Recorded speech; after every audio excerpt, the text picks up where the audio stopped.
All right, week 1 is in the books. We had a lot of great games over the course of the week, and congratulations to those that earned their first victory of the new season, especially Army, who's now a member of this conference. So congratulations to you all. Thank you, Commissioner. We appreciate that. It's great being a member of this conference, and thank you for those very kind words. We absolutely dominated Bethune-Cookman. We're definitely going to be the best team in this conference. Unlike FAU over here, couldn't beat a revamped Michigan State team in East Lansing. Oh, I don't know about that, USF. I mean, we dominated our opponent, and I think we're the best team in the conference. But I have to agree with you on FAU because apparently they couldn't beat Michigan State. Well, hold on there, fellas. No offense. We didn't say we would beat Michigan State. In fact, we nearly came back to beat them on that final drive. We just couldn't get it together. Did you watch that game? That game was very close. It took you one half of football, FAU, to get everything going, and you still couldn't pull it together at the end of the win. That's what great teams do. We pulled together and find a way to win.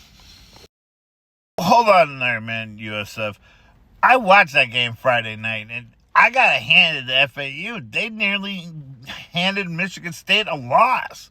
There's no reason to rag on them at all.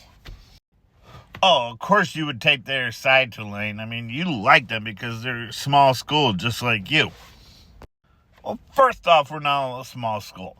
We're not. We're probably one of the premier private schools in this conference. But secondly, you beat up on an FCS team. That doesn't count. They played a Power 4 very close for 4 quarters. No, I have to side with Tulane on this one.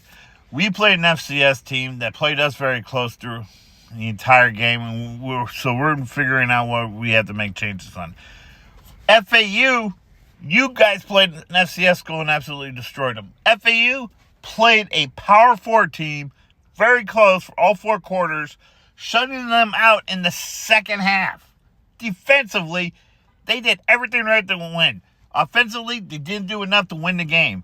That is nothing to be ashamed of. They actually deserve respect for a revamped offensive lineup right there.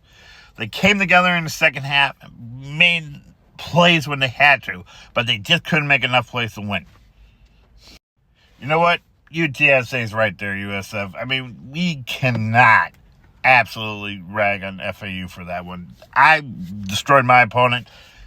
They played them very tight up in East Lansing and shut them out in the second half. E2 there, ECU, E2.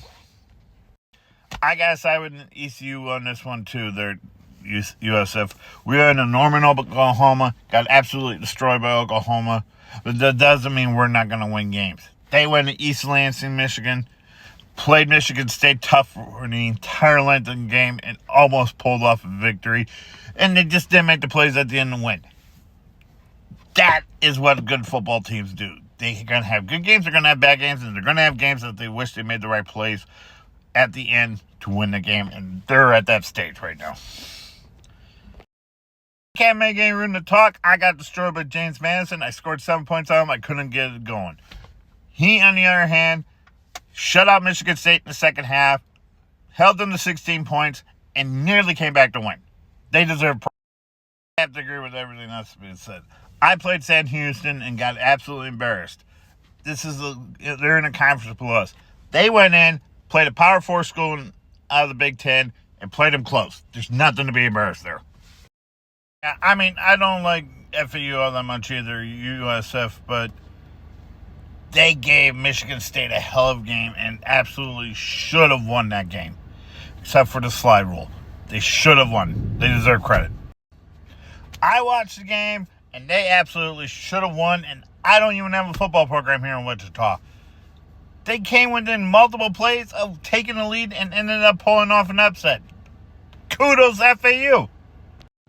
You know, me and Army don't agree on much, but definitely on FAU in this one. They should have won that game. Yeah, USF, you're totally wrong on here, and I got to agree with my rival Navy on this one. FAU did almost everything right to win that game except for a couple of plays. They should have been victorious. Well, for all of you, they weren't. They lost, and they're 0-1. Most of us here are 1-0, just because we didn't schedule stronger opponents. Wow, USF, wow. Incredible flex. Jeez, I mean, we scheduled them, but we gave them 4 quarters of tough football. That's not that much of a flex. Oh, just wait until November 1st, FAU. Just wait until the November 1st. All right, that about wraps up this meeting. We had a lot of good, frank discussion about how everyone does. This week, we have 2 conference games, FAU versus Army. Army in their first conference game as the new member. I'm sorry, Army and FAU, about the noon kickoff. I don't have anything to do with it. That was all CBS Sports. So FAU, please tell your fans to stop calling me. And we have Temple and Navy kicking off. So if there's anything else, we're going to wrap this meeting up. Yeah, now's not a good time, but my basketball program just let 4 or 5 guys go. I haven't got the exact number yet. It might be more. This makes my day even better. It makes me forget all about the loss of Michigan State. Thank you, Memphis. It's going to be too long of a season. Sheila, call my freaking mental health doctor. Tell him to up my medication, please.